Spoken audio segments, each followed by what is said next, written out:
Welcome on own study. आज हम एक और न्यूमेरिकल सॉल्व करेंगे सिंपल सर्कुलर कर्व्स का। इससे पहले हमने थर्ड पार्ट में भी न्यूमेरिकल सॉल्व किया हुआ है। स्टार्ट करते हैं the fourth lecture of simple circular curves. Curve chapter का सेकंड न्यूमेरिकल, इसका पहले का न्यूमेरिकल हमने पार्ट थर्ड में किया था। देखते हैं इस न्यूमेरिकल में क्या पूछा हुआ है। A 3 degree curve is made between two tangent at a chain of 120 plus 30 chains at deflection angle 70 degree. Calculate all basic parameters using 30 metre chain with 150 links. अब इस न्यूमेरिकल में आपको पर्टिकुलर नहीं बताया है कि कौन से न्यूमेरिकल ये है और कहां से आपको सॉल्व करना है, बट आपको पता होना चाहिए कि यहाँ पर टू टेंजेंट की बात हो रही है और टू टेंजेंट की बात हम सिंपल सर्कुलर कर्व्स में ही करते हैं, क्योंकि सिंपल सर्कुलर कर्व्स की डेफिनेशन में आपने पढ़ा था कि वहां पर हम दो टेंजेंट को यूज करते हुए जो कर्व्स बनता है वो होता है सिंपल सर्कुलर कर्व्स। और यहाँ पे दो टेंजेंट की बात हो रही है तो ये इसका मतलब ये न्यूमेरिकल सिंपल सर्कुलर कर्व्स का है। दूसरा, यहाँ पर आपको पूछा हुआ है calculate the all basic parameters. यहाँ पर आपको पर्टिकुलर नहीं बताया है कि आपको क्या चीज कैलकुलेट करनी है, लॉन्गेस्ट कॉर्ड कैलकुलेट करनी है या फिर आर की लेंथ कैलकुलेट करनी है, बट यहाँ पर आपको बेसिक पैरामीटर्स बोले हुए हैं। सिंपल सर्कुलर कर्व्स में आपने जो भी डायग्राम में बेसिक पैरामीटर्स को यूज किया है वो सभी आपको यहाँ पर कैलकुलेट करने पड़ेंगे। और यहाँ पर नहीं आपको पैग इंटरवल गिवन दिया हुआ है। अगर आपने पैग इंटरवल लेना है तो आप एज्यूम कर सकते हो, अदरवाइज आप ऐसे भी सॉल्व कर सकते हो सॉल्यूशन। और सबसे पहले बनाएंगे हम डायग्राम, सिंपल सर्कुलर कर्व्स का डायग्राम। ये दो टेंजेंट हैं या फिर दो रोड्स हैं और इन दोनों रोड को एक स्मूथ पाथ प्रोवाइड करवाने के लिए हम कर्व का यूज करेंगे। ये आपके पास टेंजेंट नंबर 1, टेंजेंट 2 और ये कर्व है। अब ये लॉन्गेस्ट कॉर्ड है और इसका जो रेडियस है, ये मैं 0 नाम दे रहा हूं उसको। ये आपके पास पॉइंट ऑफ इंटरसेक्शन है जहां पर दो टेंजेंट मीट हो रहे हैं। ये आपके पास रेडियस r है। अब सिंपल सर्कुलर कर्व्स में आपने पढ़ा था फर्स्ट केस में आपको कैलकुलेट करना पड़ता है length of tangent, length of tangent. सबसे पहले ये आपके पास टेंजेंट्स हैं, इसकी लेंथ में आपको कैलकुलेट करनी पड़ेगी।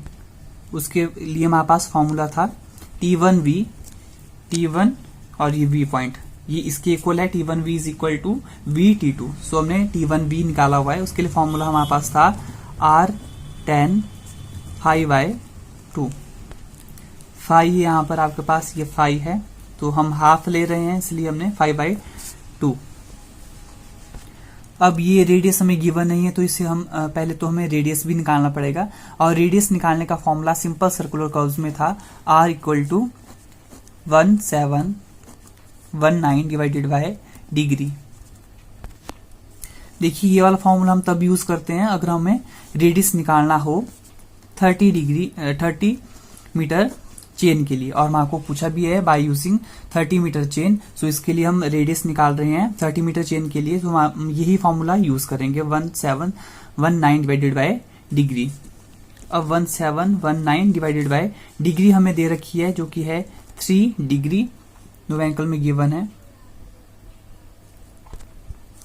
इसको कैलकुलेट करके रेडियस आ जाएगा 573 मीटर। मैं यहां पर लिख रहा हूं 573 मीटर। अब इसके बाद हम इस रेडियस की वैल्यूज को लेंथ ऑफ टेंजेंट के फॉर्मूले पुट ऑन कर देंगे। T1V इक्वल टू R आ गया 573 10 एज इट इज 70 डिग्री, जो फाई है हमारे पास 70 डिग्री है, ये भी गिवन है, डिवाइडेड बाय 2। इसको अगर मैं कैलकुलेट करूंगा तो मेरे पास आंसर आ जाएगा 1401.27। मैंने इसको पहले से कैलकुलेट किया हुआ है, आप साथ में कैलकुलेट किया करें। उसके बाद सिंपल सर्कुलर कर्व्स में आपने पढ़ा था जो हम सेकंड में कैलकुलेट करते हैं length of curve.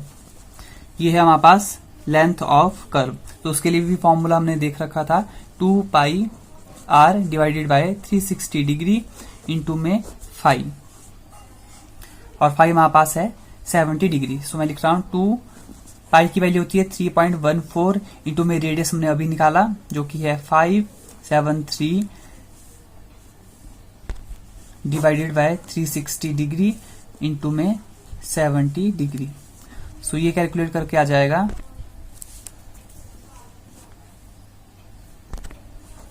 700.05 metre length of curve. उसके बाद थर्ड केस में हम निकालते थे मिड ऑर्डिनेट। पार्ट 2 की वीडियो में मैंने आपको ये सारे फॉर्मूलेस बताए हुए हैं। मिड ऑर्डिनेट हम निकालेंगे और उसके लिए हमारे पास फॉर्मूला था r bracket open 1 minus cos 5i2। सो ये वाला फॉर्मूला हमने मिड ऑर्डिनेट निकालने के लिए यूज किया हुआ है। r हमने निकाल दिया है radius 573 bracket open 1 minus cos 70 degree divided by 2। सो इसी भी हम कैलकुलेट कर देंगे कैलसी पे। सो ये आ जाएगा 103.63 मीटर। सो ये आ गया हमारे पास मिड ऑर्डिनेट। उसके बाद फोर्थ में आप निकालते थे एपेक्स डिस्टेंस या फिर इसे बोलते थे हम एक्सटर्नल डिस्टेंस। तो अगर आप यहां पर देखोगे ये वाला V से लेकर अगर इसमें P मानता हूं तो V से लेकर P तक का डिस्टेंस हम एपेक्स या फिर एक्सटर्नल डिस्टेंस मानते हैं और उसके लिए फॉर्मूला था R bracket open secant 5i2 minus में 1। सो अब कैल्सी में आपके पास सिकेंड नहीं होता है।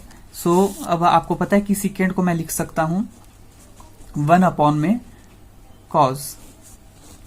ठीक है, तो यहां पर मैं 1 अपॉन में कॉज ही लिखूंगा कैल्सी में। कैलकुलेट करते हैं 573 जो रेडियस है फिर ब्रैकेट ओपन देन 1 अपॉन में कॉज 5 हमारे पास 70 डिग्री है, मैं उसका हाफ ले रहा हूं तो 35 डिग्री ये डिग्री है देन ब्रैकेट क्लोज माइनस में 1 अकॉर्डिंग टू फॉर्मूला। सो इस तरह से यहां पर आपके पास आ जाएगा radius 126.50 metre apex distance.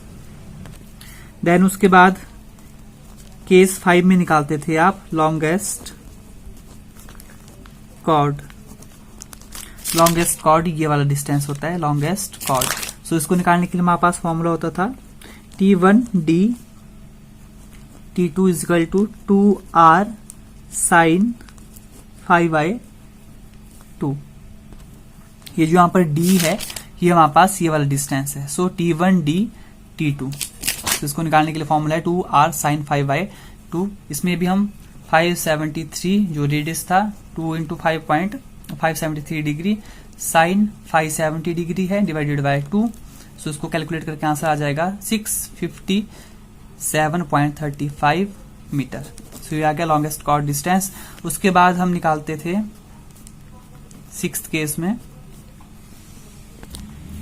Chainage at different points. So इसमें आपको गिवन है chainage at V point, this point वो आपको गिवन है 120 प्लस 30। ये जो आपके पास वैल्यू है ये आपके पास है चेन की वैल्यू। बट सबसे पहले तो आपको इन वैल्यूज को इस चेनेज को आपको मीटर में चेंज करना पड़ेगा। अब हम 30 मीटर की चेन यूज कर रहे हैं तो आपको पता है 30 मीटर में 150 लिंक्स होते हैं, एक चेन में 150 लिंक्स होते हैं। 20 मीटर चेन अगर आप यूज करो तो वहां पर आपके पास 100 लिंक्स होते हैं। गिवन आपको 30 मीटर है तो हम 30 मीटर को ही यूज करेंगे।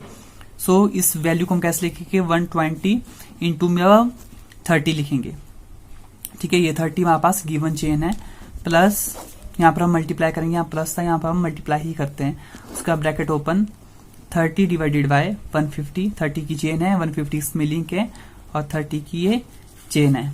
उसके बाद इस तरह से हम इसको कैलकुलेट करके आंसर आ जाएगा 3606 मीटर।